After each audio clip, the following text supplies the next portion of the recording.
The dance features rhythmic movements performed by men and women in unison. The dance is propelled by single master drummer with accompaniments from men playing woodblock, hand clapping and whistling. It has been used to document ancient war tactic and the struggle against colonial rule, as authority once banned them from being to rebellion and pride given to men.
Okay, a trip down to Zimbabwe was sure worthwhile. Now you have learned one or two things about Zimbabwean. Now the population, like I did say earlier, 2024 was 16.63 million people. Now it's all about culture and tradition, getting you closer. That is what we know how to do best.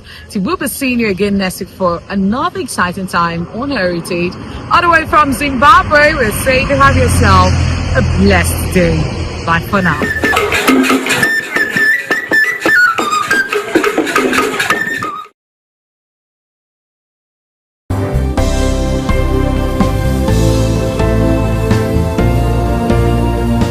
Thank you very much for joining us on the program Healthy Living. What is the kidney? The kidney is an excretory organ in the body, which is for metabolism. Tuberculosis affects many organs in the body, but the common ones it usually affects is the lungs. Epilepsy is a neurological problem. Okay. It is an injury in the brain which causes someone to begin to convulse, to go into fits. It is curable, but the cure is a long-term thing. If you eat well and avoid those risk factors that will make your immunity to be down, then the risk of contracting tuberculosis will be reduced. If you're healthy, then you're wealthy.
ITV, certainly the best.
Thank you very much for joining us on the program Healthy Living. What is the kidney? The kidney is an excretory organ in the body, which is for metabolism. Tuberculosis affects many organs in the body, but the common ones it usually affects is the lungs. Epilepsy is a neurological problem. Okay. It is an injury in the brain which causes someone to begin to convulse, to go into fits. It is curable, but the cure is a long-term thing. If you eat well and avoid those risk factors that will make your immunity to be down, then the risk of contracting tuberculosis will be reduced. If you're healthy, then you're wealthy.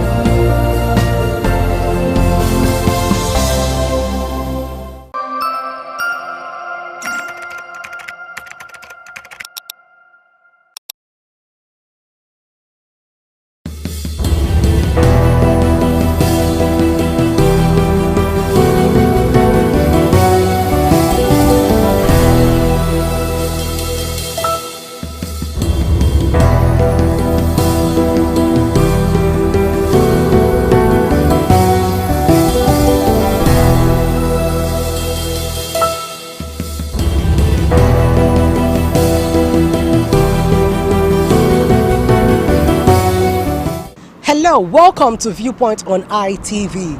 I am Caroline Okonji. According to the new law on kidnapping passed by the Edo State House of Assembly and also signed by the Governor of Edo State, Governor Monday Okpeolo, on any house found being used for kidnapping activities will be demolished. For that reason, we're going to be going out on the street to sample people's opinion, hear what they have to say about the new law. It's a Viewpoint on ITV. First, it's a good law. Let's put it there. It's a very good law. The law goes very far beyond, apart from kidnapping, even sponsors of kidnapping, sponsors of courtesan activities, they've all been captured by this law, such that persons can now fall the persons that can fall prey are wider than what it used to be. But again, that law on its own will put more jeopardy or put more persons in jeopardy as it is right now, because you can't really tell what your tenant is doing in your house. That's why in these days of building houses and leaving it to tenants, where you don't have landlord living there, it's not every time the landlord lives there.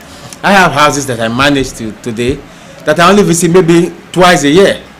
The owners are outside this country, they are abroad. I put tenants there. I have given them the place. They are within their rights by law to enjoy peaceful possession by law. So I cannot even go there and just say I want to open their door. That I suspect anything, I cannot. So you see, it's a law that we need to also look at the implementation. I would have thought that bringing in this law, we should also amend our tenancy laws. We should amend our housing laws such that if you suspect, not even the landlord alone, if anybody in the street suspect that the persons living in that house, they are carrying out activities that fall under this law, those people can have proper recourse, people they can recourse to, and report to and remove such persons from there before it becomes a situation where the house itself has to go. Because sometimes you punish the house owner and the house owner has no inkling, and even if he had an inkling, there was nothing he could have done. I have dealt with a case of the landlord was in Lagos, but he got information that one of his tenants was bringing firearms to the house. He got information from another tenant who pleaded to be anonymous because of security, because he was afraid of his life and that of his children. So he called landlord, please, this boy, I saw him, they were taking firearms into his room. So the landlord came to me, he wants this boy out by all means, but I cannot force him out. I have to go through the legal procedure, serve him notice, the required notice, and notice sometimes can be long. In this case, it needed 6 months because it's a 1-year tenant that had no tenancy agreement. So what happens if within that period of my notice he is caught in kidnapping or in courtesy? So there are so many things that we need to put in if this law must work, because it's a good law. But like I said, we need to also bring in persons who have operated under this environment before and to tell us what they feel can be done to better operate that law. Firstly, if you go to the police they don't have records, so remove police from the issue. They don't have records. But let us even look at it from another perspective. How do you profile these people? You profile them today, they bring happens tomorrow. I have a tenant I've been trying to eject for more than 6 months, no more than a year. Each time we file, before the matter gets to the stage of judgment, they change one of the members of the court. We have to start de novo. We started de novo in the matter. My matter has been struck out twice. Why this matter was going on? So it's been more than a year I've been trying to eject a tenant. What happened is that the person who came here to take let of that property is a man with a wife. They look responsible. He gave me his business card and everything. He said, oh, this is a good person to give a house to. But when I started visiting the house, I have never seen that much. He has never lived there for 1 day. He took let of that place, placed his mother there, his siblings who are all rejected from different families, maybe the ones who married, the marriage didn't work out, the ones who were working somewhere and they stole and they were driven, just loaded them in that place like a refugee camp. That's what they are doing in that house. There's no person, the person I gave the property to is not there. And I cannot just jump into the house and force them out. I must go through the proper procedure. See, that is why I say again, we need to amend our tenancy laws. It's long overdue. The tenancy law we are using here, we inherited them from the white people, the British people. And these people we inherited these things from, we copied from, let me not use the inherit, we copied from. These people, they have amended their own several such that today, if you want to eject a tenant from a house, you no longer need to go to court, because this is our system of you have to go to court, you have to give notice and go to court. It's too long. We can have a simpler system that says, oh, before you issue notice, come and take the notice from court so that we know that you actually issued it. Go to court, pay for the notice in court, let the court bailiff go and serve it. Once the period expires, if it's 1 month, if it's 2 months, if it's 3 months as the law provides for, once the period expires, the court bailiff will go and eject the person without having to come through Shire system anymore. First and foremost, I must commend the House for the law they passed. Also for the governor to assent to it. Kidnapping is rampant because there are connivance. There can be no kidnapping where there is no place to keep the victims. If a house is used as an object to aid the offense and the kidnapper is sentenced to death, why should the house exist? It's like saying an armed robber is convicted for robbery, but the gun he used can be given back to the owner. They are what they call instrument used for the commission of the crime. They should go.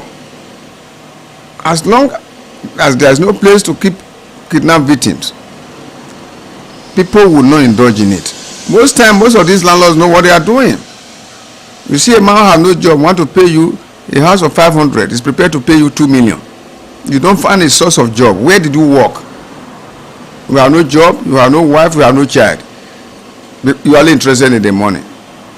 I think it's a welcome development. So people will now be cautious before they give out houses to people. I saw the one they did in Ile, saw the one they did in Onwa and in Rumi, and on the television.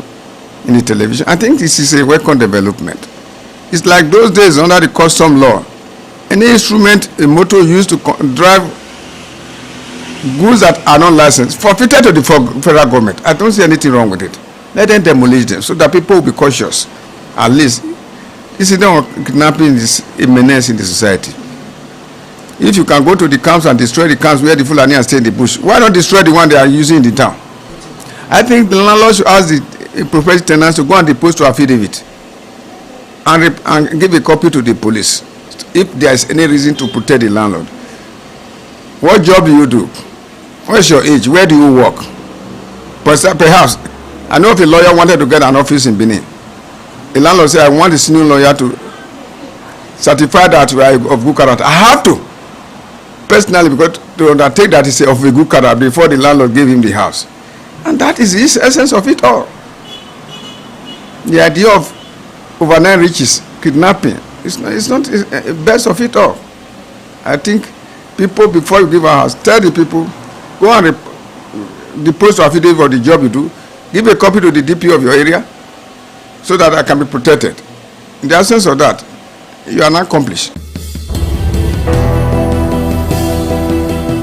The recent law that have been passed by those state House of Assembly that tend to checkmate and address the activities of criminals in the states, ranging from kidnappers, armed robbers, cultists, etc.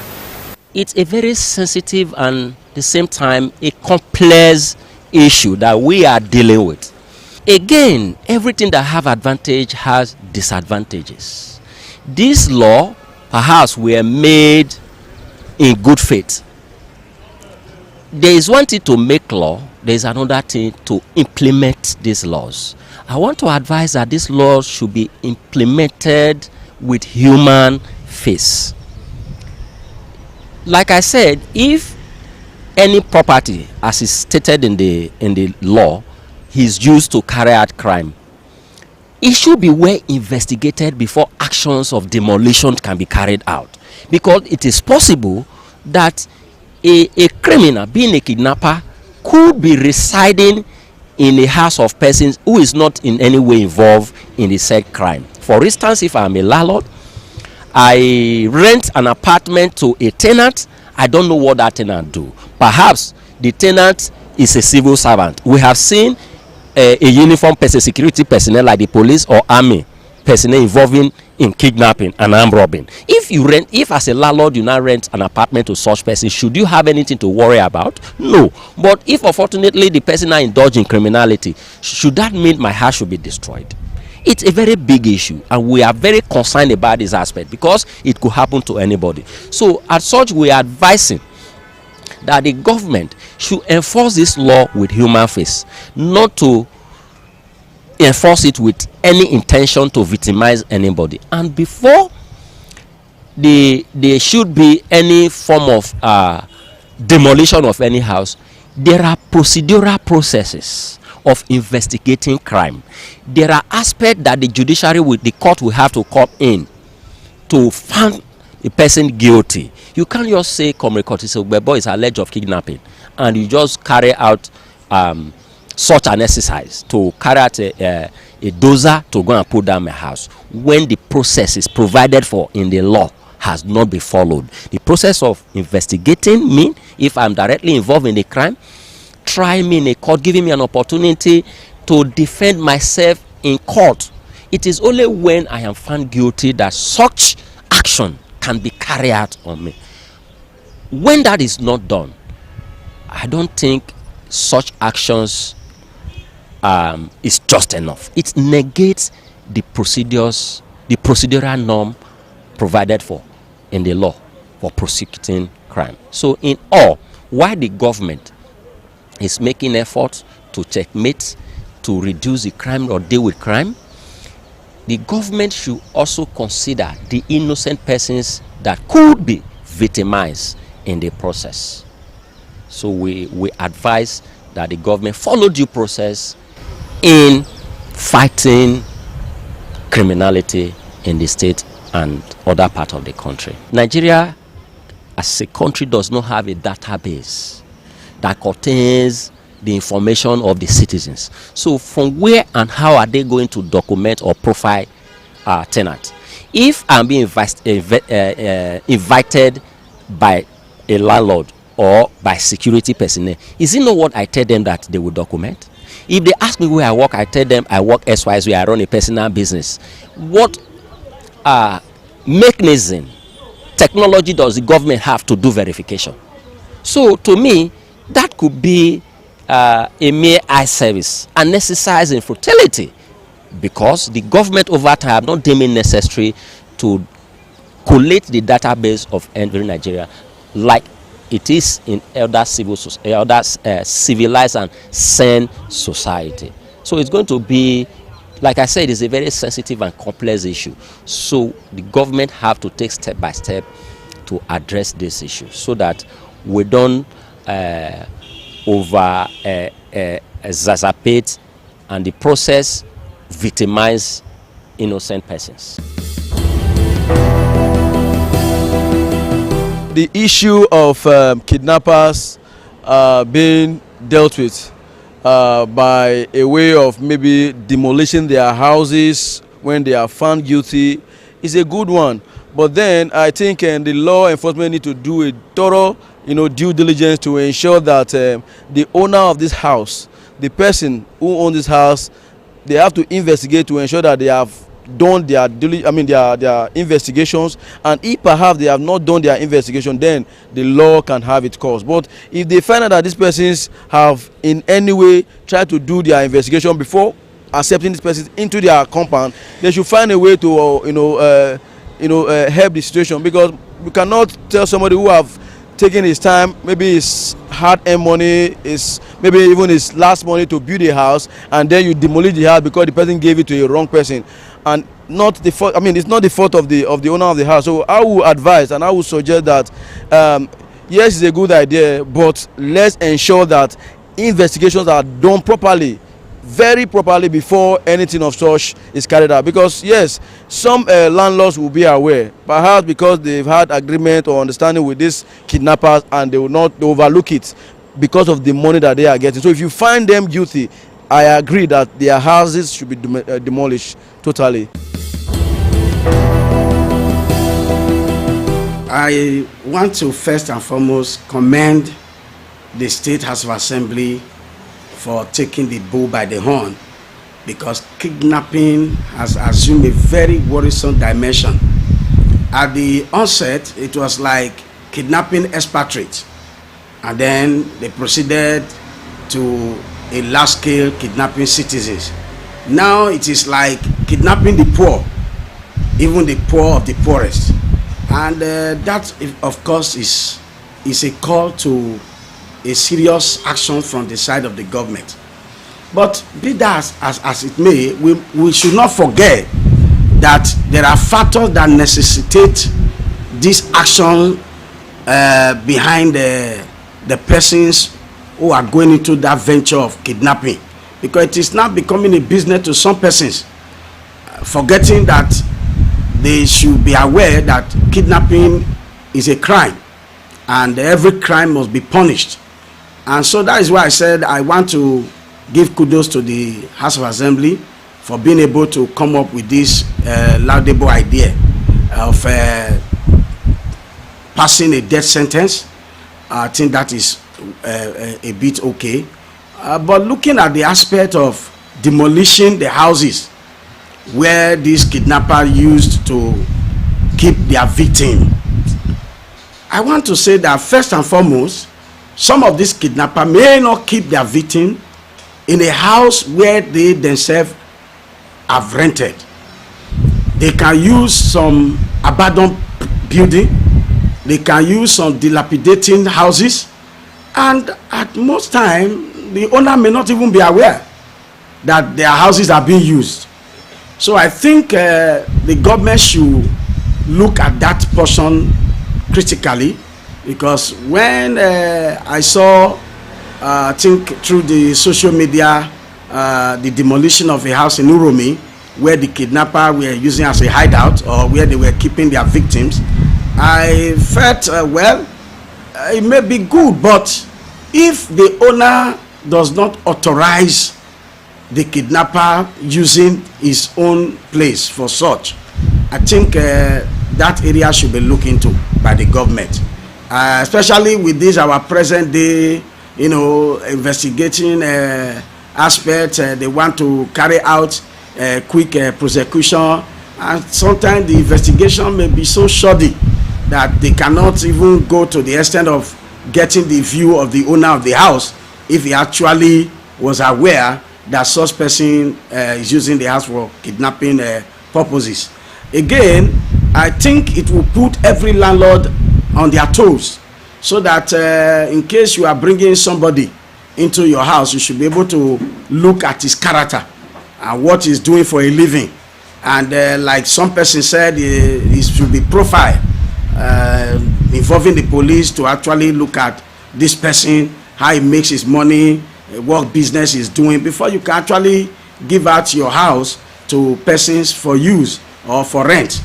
Especially a house where you don't live as a landlord or a landlady. You should be able not just give it to agent and then allow the agent to do some fast job because they need their own agency fee, and put people of questionable character. I want to say here and now that the government should do more than what they have done now by looking at the factors that necessitate kidnapping. We are happy first that we have a government that is putting things in place to help check insecurity, because the issue of kidnapping had gone beyond the ordinary. So every responsible government will want to put everything in place, in short, to control it. And with the new law, more especially the one that is a little bit causing for worry for some, especially landlords who give out houses to people. Some may tell you I'm a dry cleaner, and at the end of the day he or she does something else. And some are informal to kidnapper, some are not even physical at the point of kidnapping, but they are the main masterminder. It's quite unfortunate that it does happen like that, but the also thing is that somebody must also pay a price, and that is going to put everyone on his toe, that you must now know the people you give house to. And in some cases I think the law would have gone further to investigating the property of the parents of those people. If the person is a tenant somewhere and you can really find out this is his father's house, this is his mother's house, if he does not have his own house, maybe the demolition should go towards those properties, instead of the one that sometimes the landlord gives out his house through an agent, through a lawyer, and the landlord lives in Lagos, lives in Abuja. All you just do, because we now have a new tenancy system where you consult an agent that I want to lease my house and you are far away. You are abroad, you build a house here, a lawyer helps you to give house to people. All that they are concerned about is getting their own agent fee, and they give the house out. At the end of the day, you now say one of the tenants was a kidnapper and the house is being demolished, and someone somewhere in UK have been working in mortuary, doing restaurant work, doing some very mini job to get that property done. It really can be painful, but I think there should be a furtherance to this. There should be some clause to be amended at this level. I think so, because just a law that has been passed and it can as well be amended to advancing it first, profiling after getting the corporate, profiling the person's parents' property. If he or she doesn't have, then that property can be faced first, more especially in the cases where the landlord does not even reside there.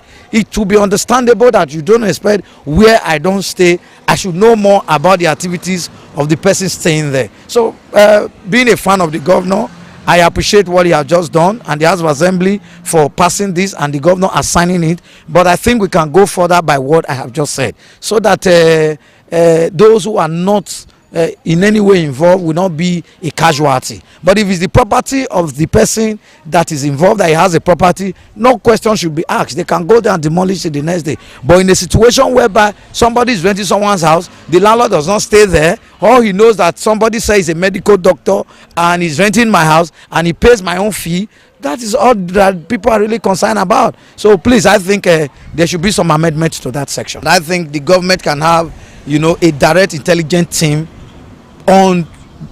attached to government house, either the office of the special advisor to the governor on security matters, or maybe another department within government that have to do with security. Then those consultants are just there and they are experts on this, and they will be independent people, not Nigeria police. I think the police is overwhelmed with a lot of issues.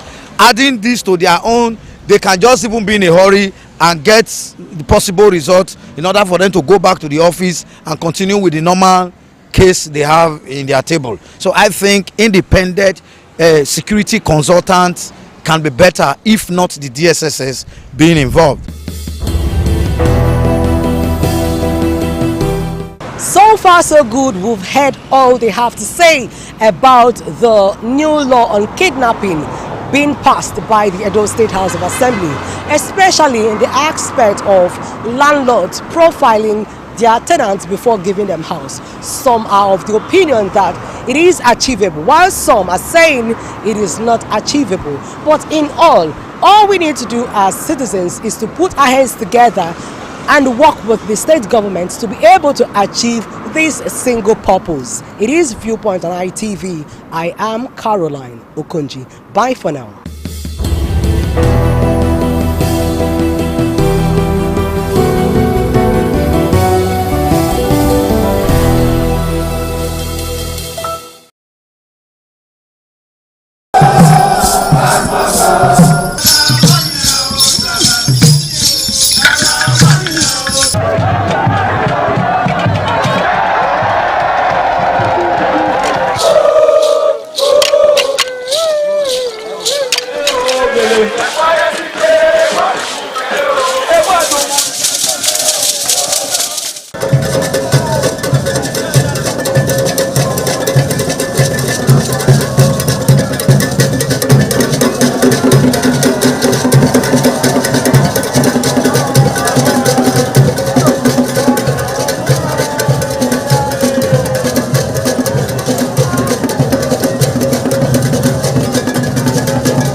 aṣáájú ẹ̀ abẹ́rẹ́ tó pa ẹ̀.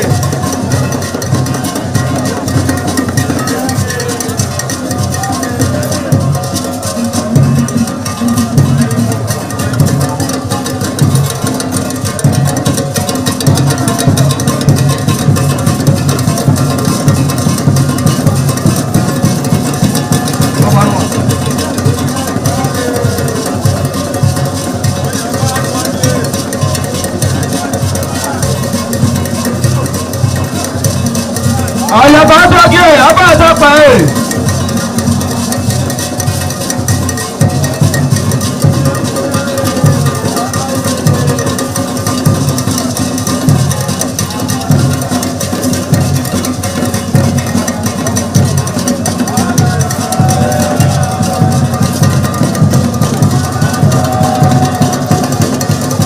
Àlàyé àtọ́jú ẹ̀ abẹ́rẹ́ tó pa ẹ̀.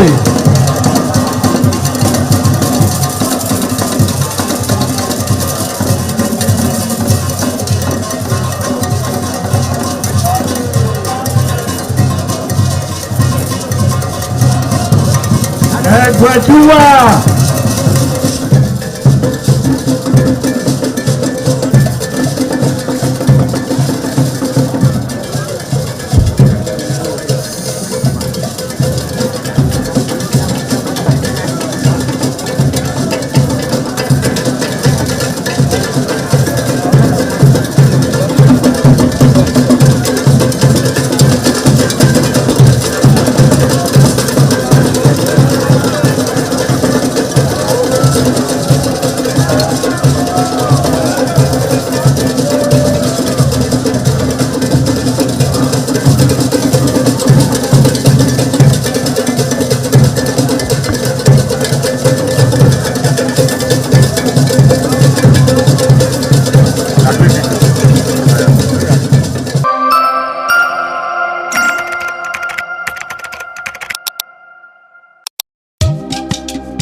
ITV, certainly the best.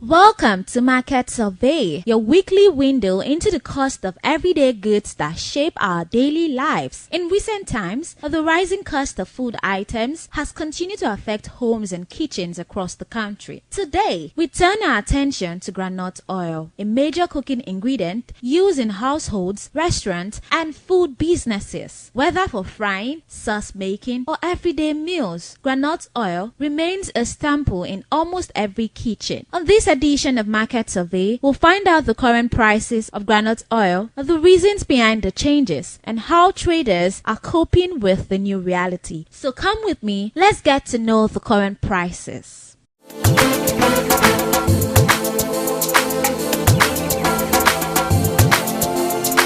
How groundnut oil be for market now? The prices, how the overall price? Okay, for now, groundnut oil dey okay for now. But we still want make the thing come down pass like this. So how much na they carry jerry can? How much they measure? Before we dey buy 42, but now at least the thing still good now.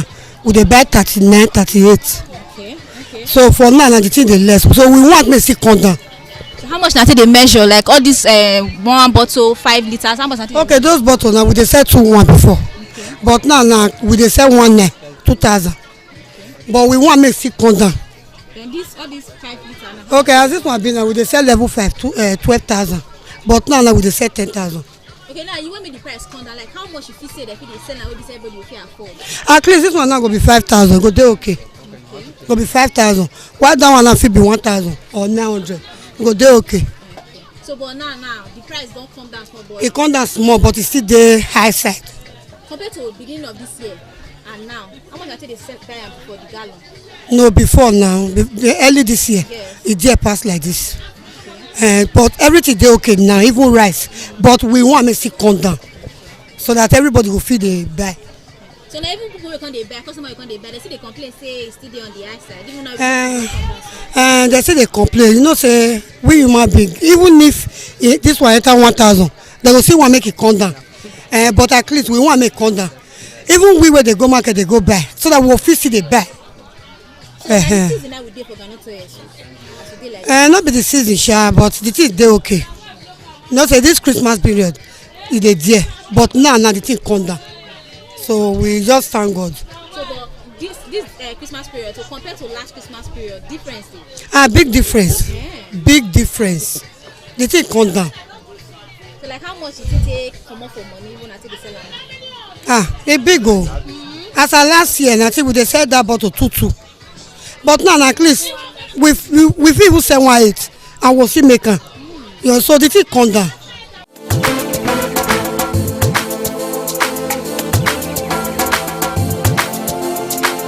The price is balanced.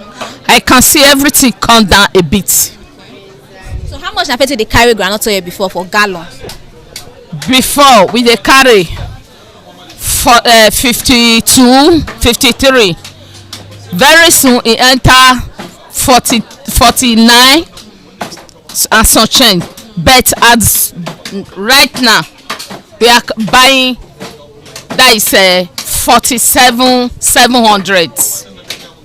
Now to dey buy. Of course. So how much na go take dey measure for different bottles? We are selling 200 by 2,000 by bottle 1.8.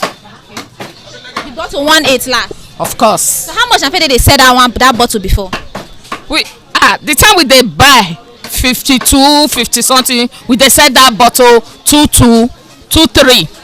As of now, since the price don come down a bit, we still reduce the price. So na the season of groundnut oil we dey so like this? Of course, every festival period groundnut oil must follow. So during this season, suppose come down? Maybe before December, it fit come down. But now money I take dey buy am before and now how much you think say don top am abi don reduce am? Well, just a little bit, about 1,000 plus. Okay, the price is where e dey now, na a very fair price, or you fit say they fit still reduce the price? I believe in God. There is nothing God cannot do. To me, I feel say they will reduce the price. So they wan reduce the price, like how much you fit say they sell gallon and measuring bottles? Depends. For example, now if they schedule the price, say for example, is a gallon is 35,000. We marketing will be selling at least 1.5, 1.4. It reduce from 2,000 to 1.5. Is that not reduced? But now customers wey come dey buy, they say they complain say the price still dey high. Of course, none of them is complaining.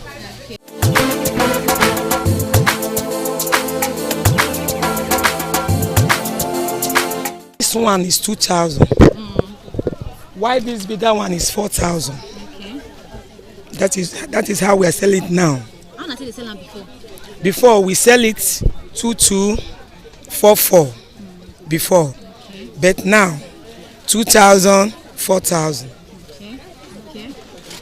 So no smaller one for this one? Yes, we have smaller one, but I don't have that one now. Okay. Let me say it's probably like this. Yeah. We sell it 1,000. Okay. Why this red oil is 900? Then the full can of it is 1,800. So the 4 liters, 5 liters, how na take dey sell am? This is Kings. From now to 6 months time, it will be like this. It will not sleep. Okay. So I'm selling it 13,500. Okay. Like before, we always buy that time 46,500, 45,500. But now it dropped a little. Okay. Yes. Okay. So now you fit say na the season of groundnut oil we dey so? Yes, now because this is the season of Christmas. Sometime like last year, it dey higher than this. But this year, due to how things, the commodity is very high, but by surprisingly now, things is getting down gradually. That is why the groundnut dropped more than the higher price of last year. Do you understand? So, so let me just say it like this. Things in the market drop a little down how it is before. In this previous time now, let me say in this time, I don't know from now till on the first week, second week, I don't know how it will be. But as for now, it dropped a little. So even with the price, say the thing don't drop. If you say the thing supposed to still drop past the weight. It's supposed to drop because there is no money in the country now. It's supposed to drop more than how it is before. Because the money, our money now is not no more value again. Do you understand? So we expect it to drop more than this. Like now, if you want to say how much should people be buying it, how much now do they buy and now say if you want me to drop, finish? At least, as for these kings, the bigger can of it or the bigger jerrycan of it, which is about the 25 liter or 30 liter, at least supposed to be that kind 40,000 or 45. Do you understand? Or 35 at least. Poor man can be able to buy. Do you understand? What about the bottles? Like how much? If you say they very fair to sell them? It's supposed to be at least 1.5 or 1.2. At least it will be better. Do you understand? Because everybody cannot afford this 2,000 naira. When some people will come, they will say, "Madam, do you have smaller of it? Do you have chassis bottle? Do you have half bottle?" So I don't. When they come, I will say, "No, I don't have it." So when the person will stand, he said, "I don't have the money. Okay, let me go." Then the person will left.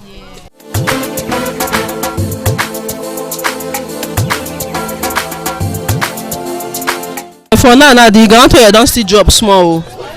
It don't still drop small. How much na person dey carry jerrycan? Jerrycan before na 46 wey they buy now. Before, but then na 39. Now na 39. Before na 46. Yes. How you dey measure the groundnut? Can na 2,000. For the can. What about the small bottle chassis? The small one chassis 500. Before they sell 700. And the other one 1,000. The small can. Not be the price. This season, they ship this season. Especially if you enter December, they come down well. So from the beginning of this year, how much na person dey sell? Beginning of this year, we dey sell 2.5 for this bottle. Yes, we dey sell 2.5. So you can see come down to 2.2, but now na 2,000. So how much na you carry? What is 4 liters? 4 liter 12,000 for 4 liter. Now, yes. What did you carry before? Before you go the year 18 for 4 liter. So that means I don't really come down. It don't come down, yes. So now it doesn't come down again. Customers they see the currency, the thing still on the high side. Make them see drop am. Make them see bring the price come down.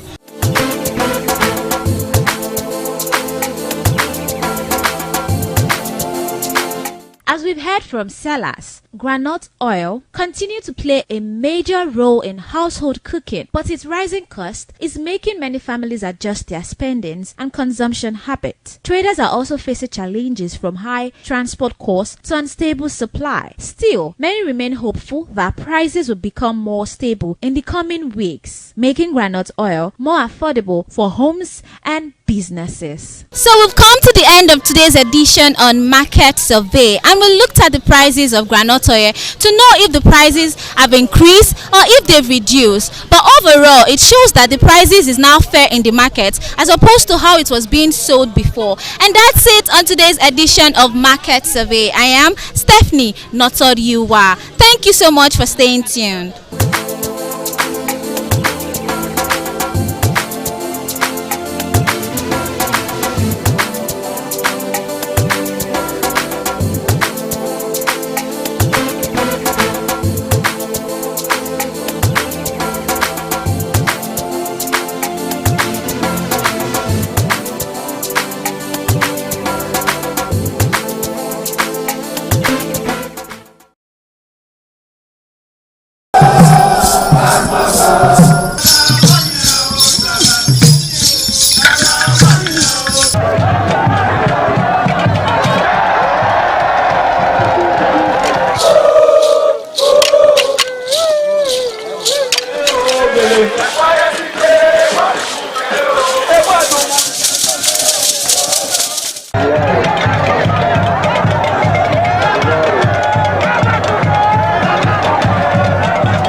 ITV, certainly the best.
Oh, my son, my dear. You say, oh, my dear.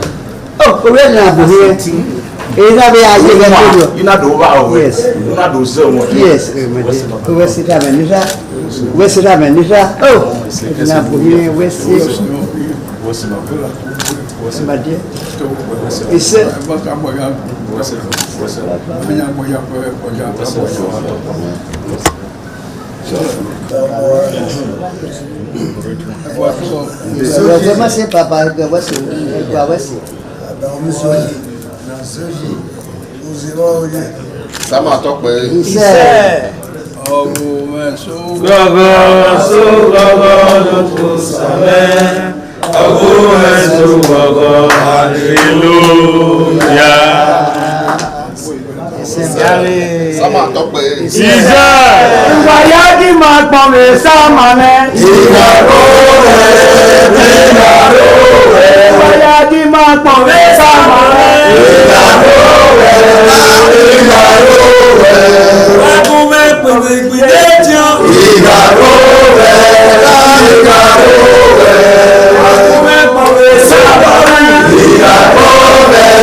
The Esama of Benin Kingdom thanked the new Edion for visiting him and advised them to always abide by the rules and regulations of their new positions. The Esama urged them to indulge in what will continue to bring development and progress to the community. When I say it's your Edion, I wait to us and I know what I will. Yes, Papa. Caliban was in a coupon that we said, who paid you? Who paid you? Baba. Eko mwana sewa. Ewa ya lote nete dirwe asewa mafoma. Awe uwe dine. Ejo uwe. Ejo na wele. Ejo na pulupe. Ejo na mnuri ya kwa ewa kiwada. Bawi kwa ba. Ojo uwe.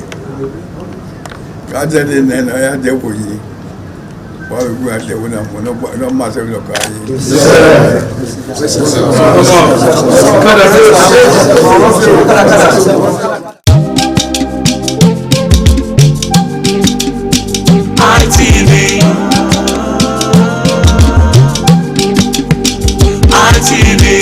ITV, certainly the best.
Thank you very much for joining us on the program, Healthy Living. What is the kidney? The kidney is an excretory organ in the body, which is for metabolism. Tuberculosis affects many organs in the body, but the common ones it usually affects is the lungs. Epilepsy is a neurological problem. Okay. It is an injury in the brain which causes someone to begin to convulse, to go into fits. It is curable, but the cure is a long-term thing. If you eat well and avoid those risk factors that will make your immunity to be down, then the risk of contracting tuberculosis will be reduced. If you're healthy, then you're wealthy.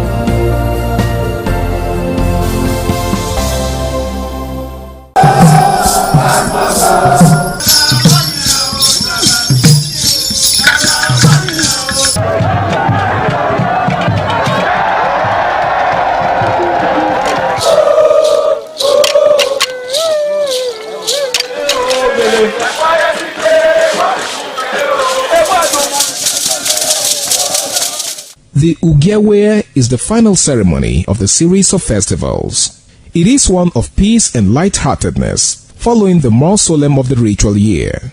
Ugewe is the festival of the Ewe leaves, a symbol of good luck and joy. It is the most popular of all that heralds the dawn of a Benin New Year, new vow, newness of life and freshness of life, and a new hope for the future. In the evening, the Ewe leaves are presented to the Oba of Benin in grand style in a colorful ceremony. The Ihogbe Society, amidst singing and dancing, bring the sacred leaves that symbolize good luck, blessings, peace, and prosperity. Each of the senior members of the Ihogbe proceeds to give the sacred leaves directly to the Oba of Benin, and others put theirs at his feet.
Abuki Sivioke. Abuki Sivioke. Amira na yaki. Ebi na ya yoku wasa ya yewe. Eke no kuriere to okumaka. Aba yano. Bahumayo.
ITV, certainly the best.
ITV, certainly the best.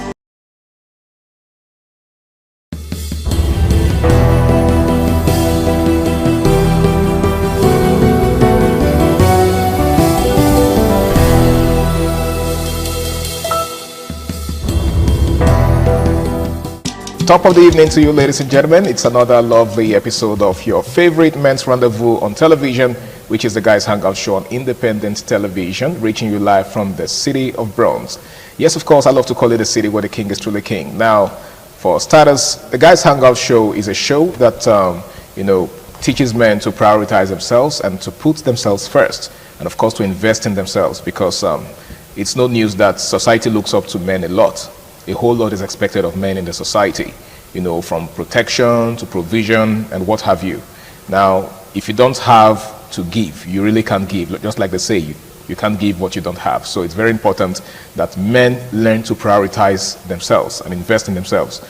For that is the only way they can actually have to give to others. My name is Harry Aigboje, and of course it's my pleasure to have you join us on this beautiful episode of the show. Now, to take a look at tonight's discourse with me are two beautiful, two amazing, two viral young men right here with me, and together we're going to be doing justice to the topic. Now, to my far left, of course I always love to start with my far left, is someone who is a colleague and also a public affairs analyst.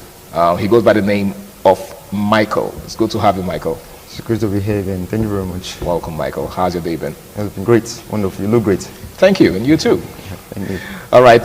Seated next to Michael, seated in between us, is a public affairs analyst as well. He's a member of the family. He's a brother, a colleague, and someone who is very passionate about things that have to do with Men and Masculinity. He goes by the name of Ramsey Uwaila Abu. Good to have you, Ramsey. Thank you, Harry. It's always a pleasure to be on the show. You know, the show has given us a platform to help correct some of these things in society that needed to be corrected. Absolutely. I mean, it's a pleasure being here to talk about some of these things that affect us, because what better platform is there than this, right? Yeah, of course. All right. So we have a very important topic before us, right? A very interesting one. It's something that has to do with young men and their finances. Okay? So first of all, like I said in opening, a lot is expected of men. You know, so one of those responsibilities that society has placed on the shoulder of men is the need, you know, for them to meet their financial obligations. And what are those financial obligations? Taking care of everyone around them, right? Of course, a man gets to a certain age and then society already expects him to, you know, lift his family out of poverty, so to speak. If he has a mother or a father, he's expected to take care of, you know, them. And then if he has a woman in his life, let's say he's not even married yet, it's just a girlfriend that he has. By default, society expects him, you know, to live up to certain financial obligations, like, you know, giving her money for upkeep. And then, of course, there's this maintenance money, right? Hence, you hear some women telling some men that say, can you maintain me? Can you take care of me? Now, we're looking at how relationships, dating, affect the financial potentials of young men of this generation. Now, why is it that when a man doesn't have money, let's start from there, society doesn't seem to, you know, take him seriously? Thank you very much for that.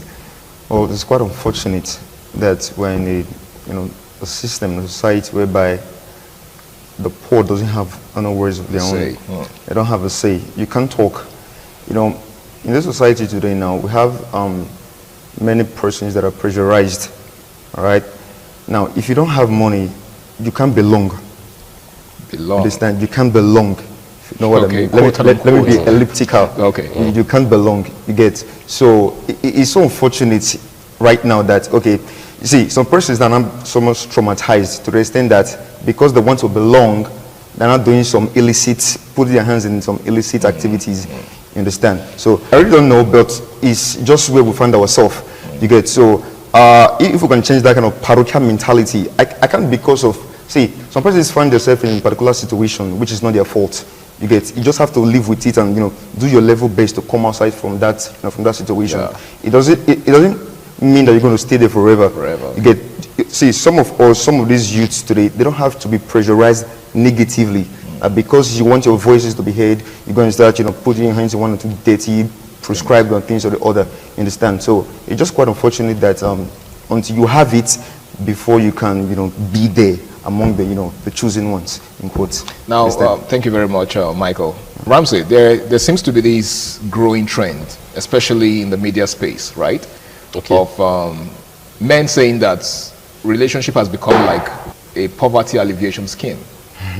Right? So a lot of guys are now shying away from relationships. Some will just tell you, say, I'm no longer interested in relationships. Some, you know, have made up their minds to abstain from anything that has to do with relationship because of the attendant effects, because of the features of such relationships. You are in a relationship, for instance, and certain things are expected of you. Even if your girlfriend isn't asking you for anything, even if she's not directing, you know, in her demands, all it takes is just for her to complain about certain things. That, I mean, some people call it indirect mode of asking.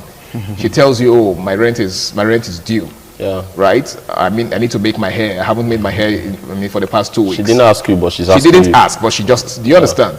And then, as a man, I had a friend that once said that, say, imagine your girlfriend complaining to you and you can't do anything as a man. That makes you less of a man. And this is the sad reality of a lot of men of this generation. How did we get here? Yes, there are still some girls out there who knows what they are doing. I think I will fault those guys who went for what I call outer beauty, what I call a coconut carrying a human hair, what I call an empty brain, wearing makeups and all that. Who sees you are going for that girl who sees you as a poverty alleviation scheme. If she can afford these things in her father's house, why will she disturb him with these things?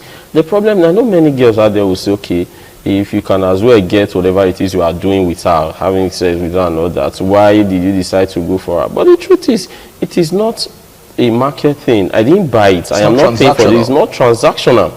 Thank you very much. It's not transactional. Now, for a man, if you are a man, you should be able to take a stance and say, I will only go for that lady who is career oriented, who is focused, who wants to do something in life besides depending on a man. Such lady will not give you problems in relationship. But when you decide to go for that one who is looking for someone that will remove our family from poverty, you always have problem. Mind you, even if you have all the money on planet Earth, if you spend today, you spend tomorrow, you spend the day after, human wants are always insatiable. The day you don't have, should go for the higher bidder. Then the next person will continue. There is always this dependence on money. If money is no longer there to oil the engine of the relationship, they should go for another person that has the money so that the engine of the relationship could continue to work, to be oiled and all that. Okay. So the thing is, as a man, you shouldn't start with such relationship. The way girls say, I cannot date a broke guy. I don't know why guys are dating broke girls. What is the first sign of a broke girl? That's a serious one, because yes. I mean, it's been generating lots of controversies on social media, because that's where we are right now. Some guys are saying, you know, if ladies are saying they can't date broke guys, then I think it's time broke girl. Start they're paying them in their own coin. So we're not dating broke girls. So no, the question is, where will that take us as a people? Because what that actually has turned relationships to is, you know, a trade by barter thing. Yeah. Right? So, I mean, in those days, we heard of most of our parents, our grandparents, you know, fell in love. There was true love. They fell in love without much financial consideration. That was not to say that they didn't care for each other, or that they did not, you know, feel the need to want to buy things and give, I mean, give gifts to each other. But nowadays, these relationships are hinged on these things. Yeah.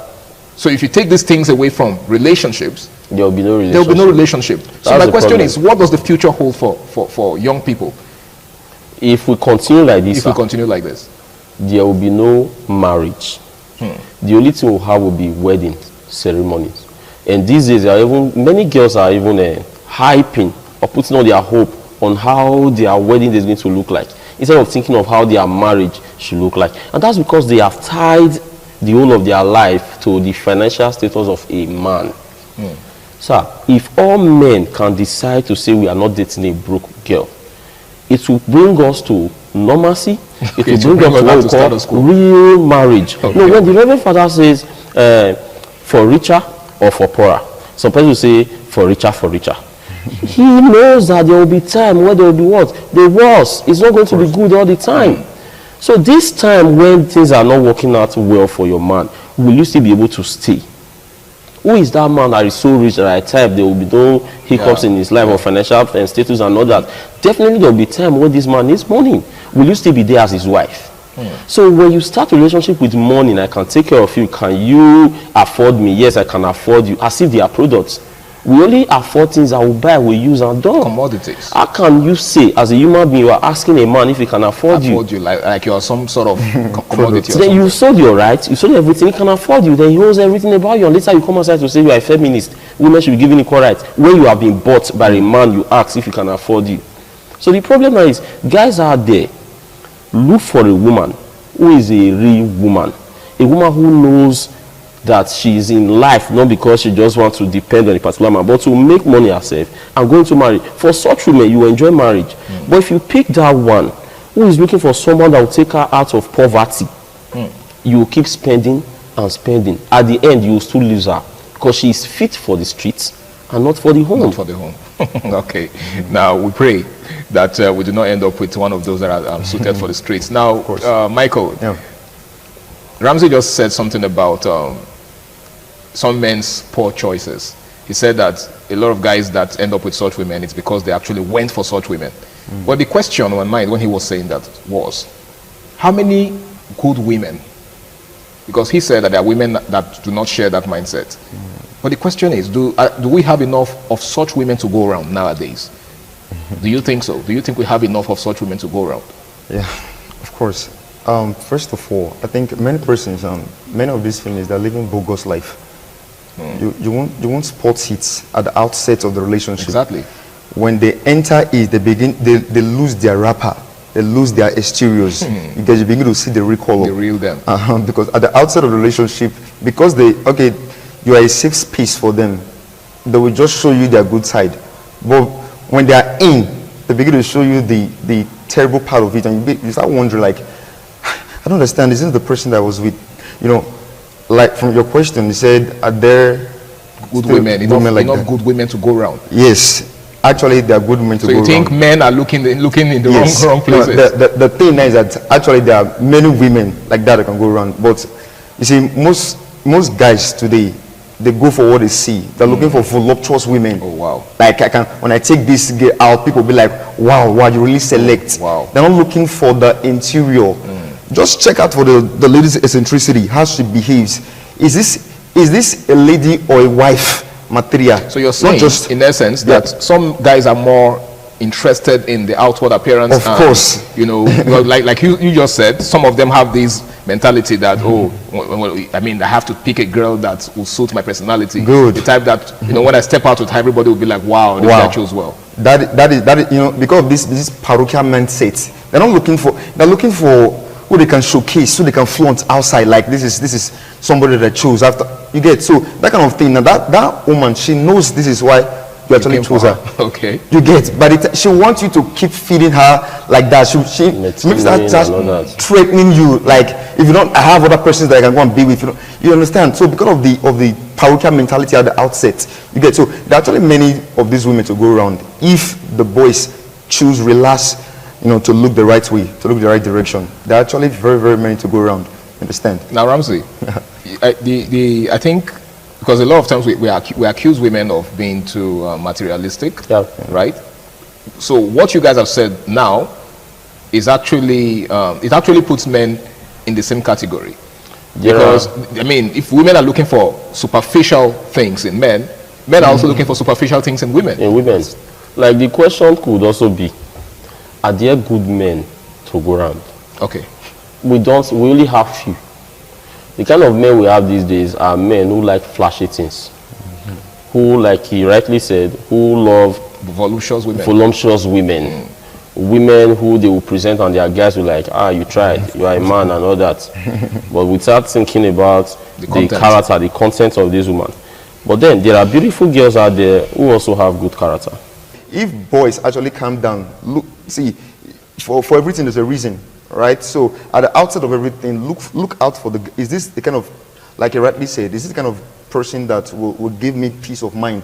See, heaven is a place of splendor, but there was war. So in marriage, no matter how rich you are, there will still be, you know, some sort of problems, you understand? So this particular girl I'm investing on, will she become a liability on assets? That should be the rhetorical question you ask yourself. Should become a liability on assets. That's a $1 million question right there, because I think this is a question that a lot of young men don't ask themselves. Okay, they are easily carried away by the superficial things, the glamour, the glitz and glamour. She's a fine girl, you know, she speaks well and all of that. Ramsey asked the question earlier: how long will they sustain the relationship? What happens when the wrinkles begin to set in? What happens when she's no longer that beautiful girl that you met the first time? What happens when all of these things begin to change? Will she continue to be that, you know, person that you met that first time? Now, Ramsey, what do you have to say about what the question I asked him? Now, the fact that a lot of guys really can't give account of give a reasonable account of their expenditure annually as per relationship. And their expenditure is on the relationship. That's where their money goes. See, the truth is, when I see guys trying to make a woman comfortable by spending all his money on the woman, using the word "I am maintaining my woman" and all that, I begin to marvel, like, do we still have some foolish people in this society? A woman that was given high latch, she said it's not enough by God, she added to it. Okay. A woman that removed the eyebrow, she will remove it with razor and drew another one. A woman that as well decided to increase her bonbon, A woman that has already decided to increase every part of her body just to... A woman that is not satisfied. God was not able to satisfy a woman. And you think you can. And you think you can. The man will die. And the woman will continue to live. Other men will continue to maintain her. The truth is, do what you can do. It is not even your responsibility to maintain a woman you've not taken as your wife, you've not married. You are not a poverty alleviation scheme. If she needs all these things, her father should be able to provide it for her.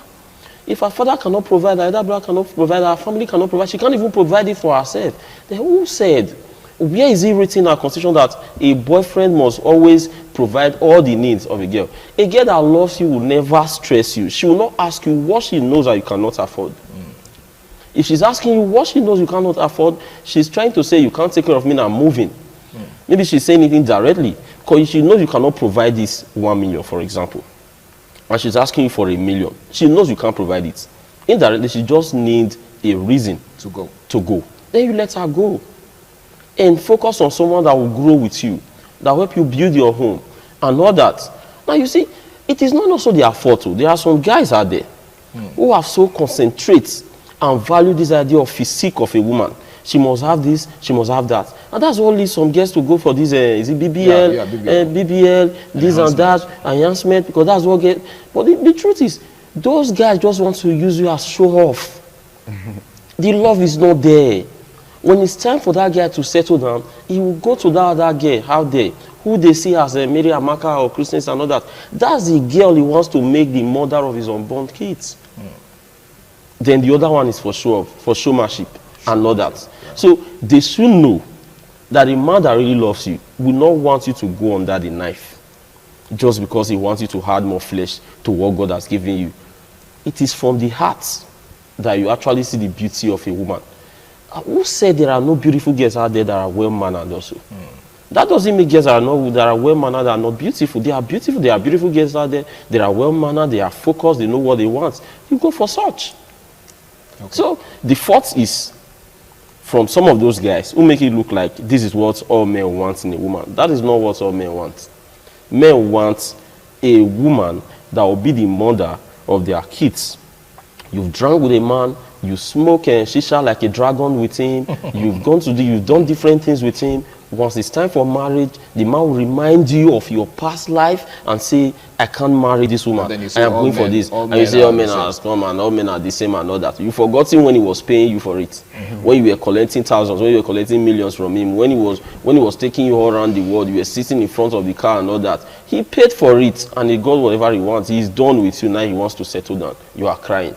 So girls out there, I think they should see beyond just outer beauty and start working on themselves. Thank you so much, Ramsey. Michael, he said something that struck me, that, you know, a woman who actually has your interest at heart and who is with you for the long haul will not expect you to spend, you know, extravagantly on her. What that tells me is that, you know, a woman who expects you to spend so much already has an exit plan. Yeah. Probably doesn't even see a future with you. Because if she does see a future with you, she would advise you and encourage you to invest, knowing that, you know, whatever comes out of that investment, she's going to be a part of it in the long run. Do you share that thought? Yeah, of course, yeah, definitely. Now, somebody that really loves you will not stress you, all right? So most of these girls, they know what they're doing. Like, what he said just now, he said, I think, talked about a girl looking for a reason, a purpose to leave a relationship. All right. See, most of these guys that are close to their partners, they know the capacity, they know the extent, the limits, the limits, the pockets. Okay. You get. So a girl that actually, you know, have your heart, she will not want you to spend redundantly. So most of these girls today, anyway, let me not say most of them, a few of these girls, like very, very few. Some of them, okay. Yeah, some of them. What they do, if they actually love a boy, they point you in the right direction. They want you to, okay, why don't you try this one out since the other one did not work out? Like they push you to your goal. They may even lead you to tears. You'll be like, who is this angel? True. You understand? So most of these girls, there are just a few girls, I beg your pardon, just a few girls that have this kind of mentality.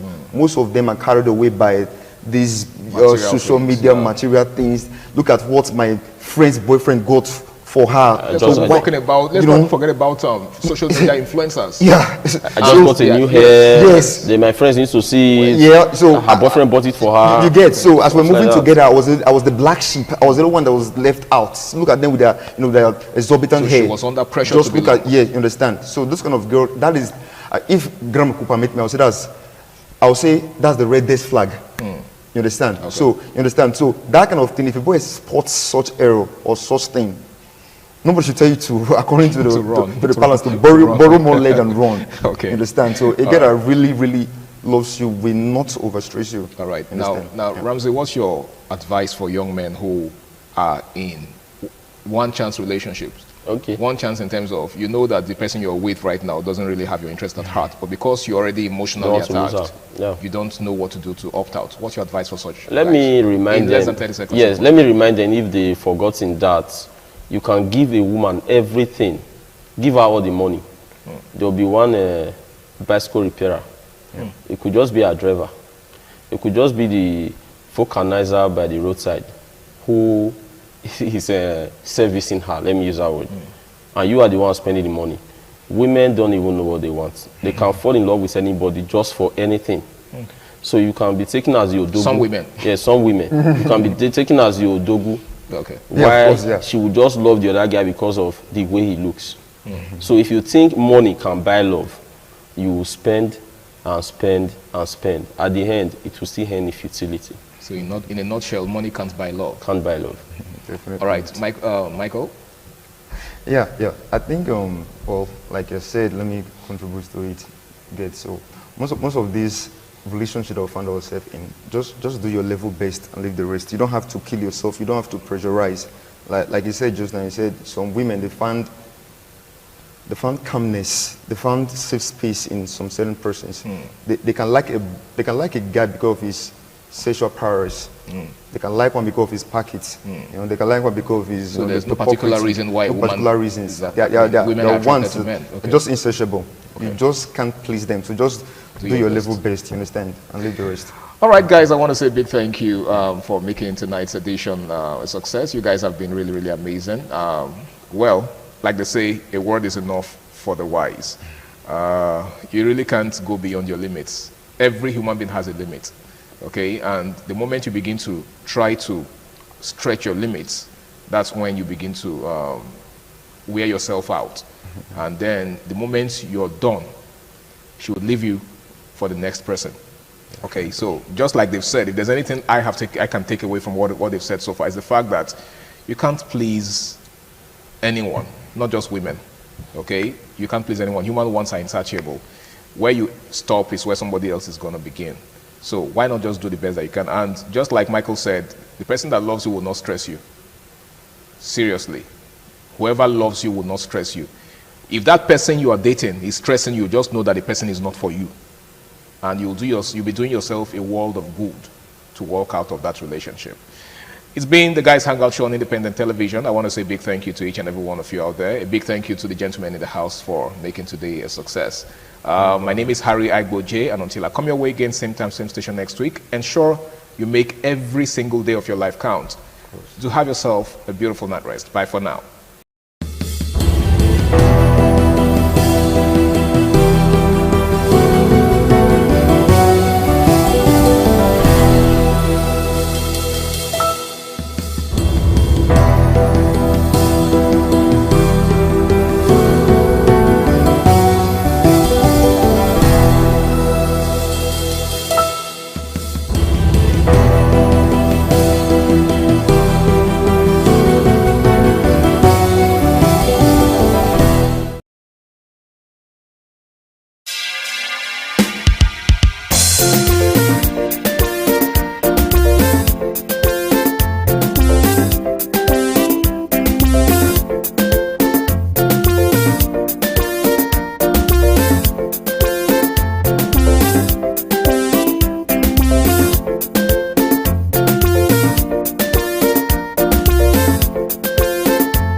ITV, certainly the best.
Thank you very much for joining us on the program Healthy Living. What is the kidney? The kidney is an excretory organ in the body, which is for metabolism. Tuberculosis affects many organs in the body, but the common ones it usually affects is the lungs. Epilepsy is a neurological problem. Okay. It is an injury in the brain which causes someone to begin to convulse, to go into fits. It is curable, but the cure is a long-term thing. If you eat well and avoid those risk factors that will make your immunity to be down, then the risk of contracting tuberculosis will be reduced. If you're healthy